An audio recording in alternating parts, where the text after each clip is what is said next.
तो एक numerical solve कर लेते हैं स्लो सैंड फिल्टर पर। क्वेश्चन है design slow sand filters for population of 40,000 people with an average rate of water supply of 150 LPCD। तो 40,000 पीपल हैं जिनका एवरेज रेट डिमांड है 150 litre per capita per day. इनके लिए हमको स्लो सैंड फिल्टर डिज़ाइन करना है। डिज़ाइन करने का मतलब हमको डायमेंशंस फाइंड आउट करनी है। डायमेंशन मतलब लेंथ फाइंड आउट करना है और विड्थ फाइंड आउट करना है। तो डायमेंशन हमको तब तक पता नहीं चलेगी जब तक हमारे पास एरिया नहीं आएगा, क्योंकि एरिया के बाद ही हम L/B का फॉर्मूला अप्लाई कर पाएंगे। तो सबसे पहले हम किसी भी तरीके से यहाँ पर सरफेस एरिया डिटरमाइन कर लेते हैं। तो हमारे पास सरफेस एरिया डिस्चार्ज और फिल्ट्रेशन के टर्म्स में एक एक्सप्रेशन है जिसको हम यहाँ पर यूज़ करेंगे। पर उससे पहले क्या है कि हमें रेजिडेंशियल पॉपुलेशन पता है, मतलब 40,000 पीपल पता है, साथ में इन 40,000 पीपल का जो पर कैपिटा डिमांड है हमको वो पता है। तो हम सिंपली यहाँ से एवरेज डेली डिमांड कैलकुलेट कर लेंगे। एवरेज डेली डिमांड कैलकुलेट करने के लिए हम क्या करेंगे, पॉपुलेशन और पर कैपिटा डिमांड का मल्टीप्लाई करेंगे। यहाँ से हमको स्मॉल क्यू यानी एवरेज डेली डिमांड पता चल गया इंडिविजुअल पर्सन का।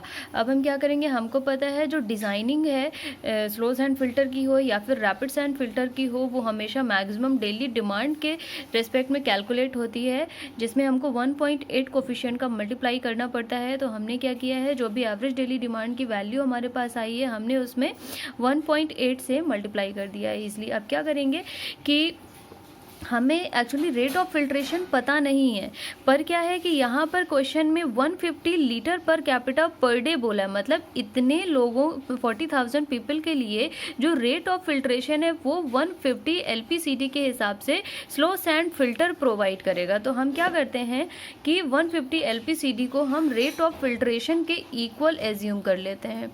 LPCD को रेट ऑफ फिल्ट्रेशन के इक्वल एज्यूम कर लेते हैं, और जो डिस्चार्ज है हमने अभी अभी कैलकुलेट किया मैक्सिमम डेली डिमांड के साथ, वो 10.8 इंटू 10⁻⁶ लीटर पर डे आया है। यहाँ से हमको सरफेस एरिया डिटरमाइन करना है। डिस्चार्ज की जगह 10.8 लिखा हुआ है, divided by surface rate of filtration है 150 लीटर पर मीटर स्क्वायर पर आर है। अब क्या है कि हमको ये पर डे के रिस्पेक्ट में दिया था, पर हम क्या कर चाहते हैं कि हमें इसको आर में कन्वर्ट करना है, ताकि जो यूनिट्स हैं यूनिट से यूनिट इजीली कैंसिल हो पाए और जो सरफेस एरिया है वो हमारा मीटर स्क्वायर में आ पाए। तो हमने क्या किया, 24 का मल्टीप्लाई किया है, यहाँ से लीटर कैंसिल आउट हो गया, डे से डे कैंसिल आउट हो गया, आर से आर कैंसिल आउट हो गया, सरफेस एरिया यहाँ पर आया है 3000 मीटर स्क्वायर।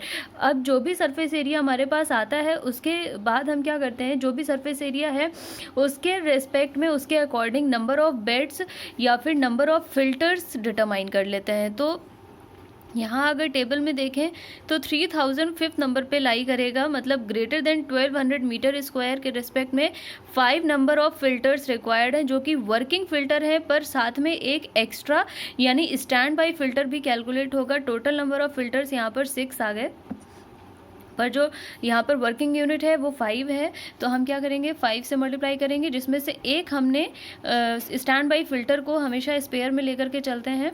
तो हमने 5 से डिवाइड किया है, ये एरिया हमारे पास 600 मीटर स्क्वायर आया। L/B रेशियो ना तो हमें L पता है ना तो B पता है, पर हमें पता है कि L/B रेशियो 1 से 3 के बीच में हम एज्यूम कर सकते हैं। तो हमने इजीली यहाँ पर L/B रेशियो 2 एज्यूम कर लिया है, कैलकुलेट कर लिया है। यहाँ से जो विड्थ है वो 17.32 मीटर आई है, जो लेंथ है 34 आई है, मतलब हमारे पास डायमेंशन आ गई, मतलब हमने स्लो सैंड फिल्टर को इजीली डिज़ाइन कर लिया है। जो लेंथ है तो हम यहाँ से क्या प्रूव कर सकते हैं कि जो हमारा स्लो सैंड फिल्टर है उसमें इंडिविजुअल यूनिट का जो डायमेंशन है L/B का वो 34 इंटू 17 मीटर स्क्वायर हो गया।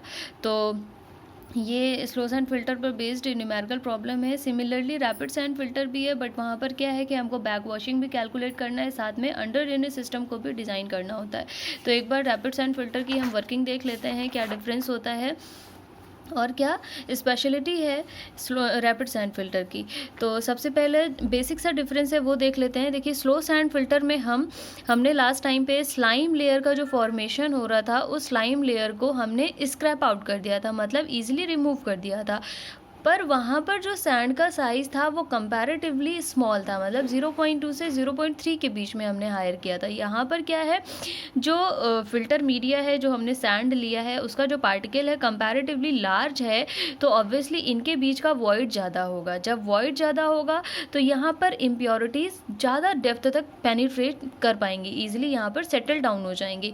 तो जब ज़्यादा डेप्थ तक जो पार्टिकल्स हैं, इम्प्योरिटीज़ है, ज़्यादा डेप्थ तक यहाँ पर ईजिली सेटल डाउन होगी, तो हम नॉर्मली स्क्रैपिंग से सिर्फ मतलब स्क्रैपिंग मतलब सिर्फ जो स्लाइम लेयर है उसको हटा करके सिर्फ फिल्ट्रेशन प्रोसेस यानी वाटर को फिल्टर नहीं कर सकते। हमें यहाँ पर कुछ स्पेशल टेक्निक इस्तेमाल करनी होगी जिससे कि नीचे सेटल डाउन इम्प्योरिटीज़ भी ईजिली रिमूव हो सके, और उस स्पेशल टेक्निक को हम बोलते हैं बैक वॉशिंग। बैक वॉशिंग में क्या करते हैं, हम बैक साइड से कुछ कंप्रेस्ड एयर और वॉश वाटर को ईजिली सप्लाई करते हैं, जो कि बॉटम से टॉप की तरफ मूव करता है, और पूरा मतलब इम्प्योरिटीज़ जो होती हैं वो इन ड्रेन्स में स्टोर हो जाती हैं, और इन ड्रेन से हम वॉल्व नंबर 2 से जो इम्प्योरिटीज़ है वॉश वाटर ड्रेन के थ्रू हम ईज़िली यहाँ से निकाल लेते हैं।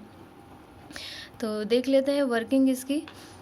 सबसे पहला इसमें कुछ वॉल्व इस्तेमाल होते हैं। वॉल्व नंबर 1, 2, 3, 4, 5, 6 इस्तेमाल हो रहे हैं। वॉल्व नंबर 1 को सबसे पहले हम यहाँ पर ऑन करते हैं। पूरा प्रोसीजर वही है। ग्रेवल का जो डेप्थ है वो 0.660 मीटर तक लाई कर सकता है। ये जो सैंड है अप टू 1 मीटर तक लाई कर सकती है।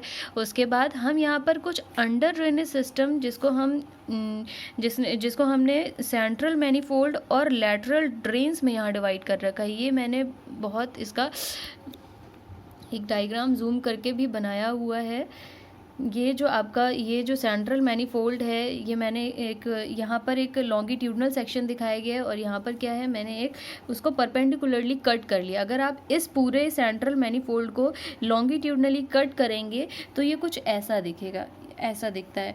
ये जो आपका सर्कुलर पोर्शन है वो लैटरल ड्रेन्स होते हैं, जो यहाँ पर ये लैटरल ड्रेन्स यहाँ पर प्रोवाइड किए गए हैं। ये 2 टाइप के भी होते हैं, स्ट्रेनर टाइप होता है, दूसरा परफोरेटेड टाइप होता है। हम कोई भी इस्तेमाल कर सकते हैं, डिपेंड करता है कि इम्प्योरिटी कौन सी है।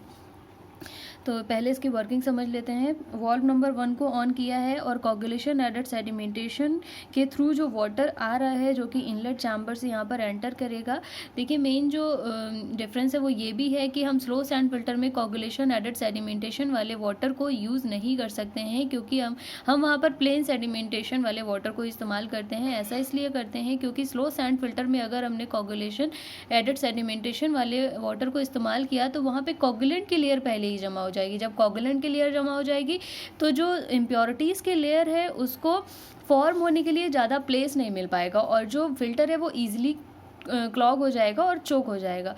तो हम क्या करते हैं, कोगुलेशन एडेड सेडिमेंटेशन वाले वाटर को हम यहाँ पर रैपिड सैंड फिल्टर में इजीली पास आउट कर सकते हैं। तो हमने क्या किया है, इनलेट चैम्बर से वाटर को पास किया है, और ये वाटर यहाँ से एंटर करेगा और यहाँ पे फिल्ट्रेशन होना स्टार्ट हो जाएगा। फिल्ट्रेशन कैसे, जो सैंड के वॉइड है वो इम्प्योरिटीज़ उसको कलेक्ट करना स्टार्ट कर देंगी, और एक टाइम पे क्या होगा कि इसकी जो एफिशिएंसी है वो धीरे धीरे स्लो होना स्टार्ट हो जाएगी, क्योंकि क्या है, यहाँ पर इम्प्योरिटीज़ सेटल डाउन हो रही है। और क्या है कि जो सैंड के पार्टिकल्स है वो कंपैरेटिवली लार्ज है, तो हो सकता है थोड़े डेप्थ तक ये जो इम्प्योरिटीज़ है डेप्थ तक सेटल डाउन हो जाए।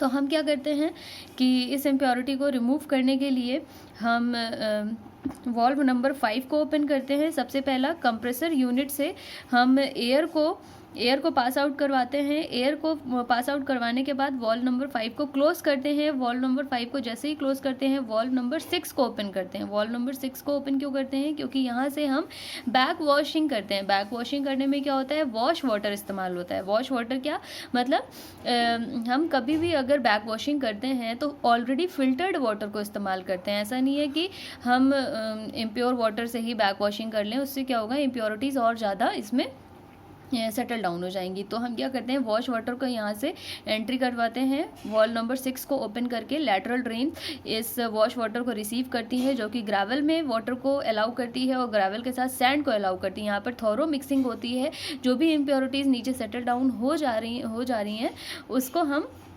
बैक वॉशिंग के थ्रू थॉरो मिक्सिंग करवाते हैं और जो भी इम्प्योरिटीज़ हैं सस्पेंडेड नेचर की, कोलाइडल नेचर की या फिर डिज़ोल्व्ड फॉर्म में, वो सारी इस वॉश वाटर ट्रफ में स्टोर हो जाती हैं। ये जो वॉश वाटर ट्रफ होता है, इसकी जो डेप्थ होती है वो फिल्टर मीडियम के डेप्थ की जस्ट हाफ होनी चाहिए। यहाँ पर हम देख लेते हैं, एक डायग्राम है ये वॉश वाटर ट्रफ है, वॉश वाटर ट्रफ है और यहाँ पर ये क्या है, डेप्थ दिखाई गई है वॉश वाटर ट्रफ की, जो कि डेप्थ इसकी जस्ट हाफ होती है इस पूरे फिल्टर मीडियम की। ये जूम करके थोड़ा ये दिखाया गया है, वॉश वाटर ट्रफ है। तो फिर हम क्या करते हैं कि जो भी इम्प्योरिटीज़ यहाँ पर सेटल डाउन हुई हैं, उन इम्प्योरिटीज़ को वॉल्व नंबर 2 को ओपन करके हम सिंपली वॉश वाटर ड्रेन के थ्रू बाहर ड्रेन कर देते हैं, गटर के थ्रू बाहर इसको ड्रेन आउट कर दिया जाता है। फिर क्या है कि ज़रूरी नहीं है कि आपकी जो इम्प्योरिटीज़ हैं वो तुरंत सारी की सारी एक टाइम पे ही सारी इनलेट जो भी चैम्बर नंबर 2 है वहाँ से एग्ज़िट हो जाए। कुछ हो सकता है इसमें सस्पेंडेड टाइप की इम्प्योरिटीज़ हो जो ईजिली एक बार की बैक वॉशिंग से रिमूव नहीं हो सकते हैं। तब उस केस में क्या करते हैं कि हम वॉल्व नंबर 3 से पानी को पास करवाते हैं। पानी को जब वॉल्व नंबर 3 से पास करवाते हैं तो जो भी सस्पेंडेड नेचर की इम्प्योरिटीज़ होती हैं वो दोबारा से यहाँ पर वॉश वाटर ड्रेन में सेलेक्ट होकर के यहाँ से रिमूव हो जाती हैं और इस पानी को आगे वॉल्व नंबर 4 पे हम ईज़िली पास करवाते हैं और दोबारा से जो भी ट्रीटेड वाटर है उसको हम स्टोरेज टैंक में स्टोर कर लेते हैं। जो बेसिकली वॉल्व नंबर 4 का काम होता है वो जो भी चैम्बर के अंदर पानी स्टोर हुआ है, वाटर लोड हुआ है फिल्ट्रेशन के लिए, उसका रेट कंट्रोल करना होता है। फिल्टर रेट कंट्रोलर इसका काम होता है। अब क्या है कि ये जो वाटर कलेक्ट हो रहा है ये हमारा अंडर ड्रेनेज सिस्टम के अंदर कलेक्ट हो रहा है। अंडर ड्रेनेज सिस्टम क्या है, ये एक मैनीफोल्ड और लैटरल ड्रेन्स का कॉन्फ़िगरेशन होता है जो कि जो वाटर यहाँ से ट्रीट होकर आ रहा है, स्प्रिंकल हो रहा है। ये स्प्रिंकल वाटर हम यहाँ पर देख रहे हैं। ये थोड़ा सा एक डायग्राम है जिसके अंदर पूरा अंडर ड्रेनेज सिस्टम समझाया गया है। ये एक सेंट्रल मैनीफोल्ड है। सेंट्रल मैनीफोल्ड मतलब ये वाला, ये जो क्रॉस सेक्शन है इसको अगर हम इस डायग्राम को लॉन्गिट्यूडनली कट करें तो ये कुछ ऐसा दिखेगा और ये जो लैटरल ड्रेन्स हैं, ये जो लैटरल ड्रेन्स हैं वो कुछ ऐसी दिखेंगी, सर्कुलर शेप में ये ऐसी दिखेंगी, मतलब ये उस साइड है। ये जो लैटरल ड्रेन्स हैं ये सेंट्रल मैनीफोल्ड के लेफ्ट साइड में होंगी।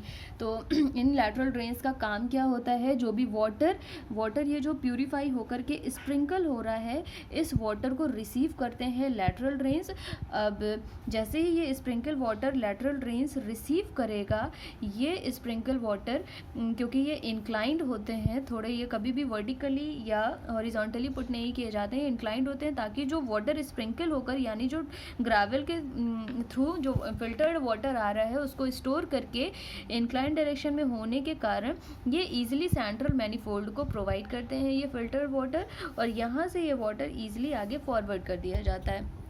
इसका एक वर्टिकल क्रॉस सेक्शन भी मैंने यहाँ पर बनाया हुआ है। ये इसमें क्या हो रहा है, ये जो लैटरल ड्रेन्स हैं ये लैटरली प्लेस्ड हैं और लॉन्गिट्यूडनली एक सेंट्रल मैनीफोल्ड है जो कि इन वाटर को, इस फिल्टर्ड वाटर को रिसीव कर रहा है। फिल्टर वाटर को रिसीव करने के बाद जो वाटर है उसको ये आगे पास आउट कर रहा है डिसइंफेक्शन के लिए या फिर स्टोरेज रिजर्वायर के लिए। तो ये पूरा प्रोसेस हुआ रैपिड सैंड फिल्टर का। अब इसका थोड़ा डिज़ाइन पैरामीटर देख लेते हैं। रैपिड सैंड फिल्टर का डिज़ाइन पैरामीटर क्या है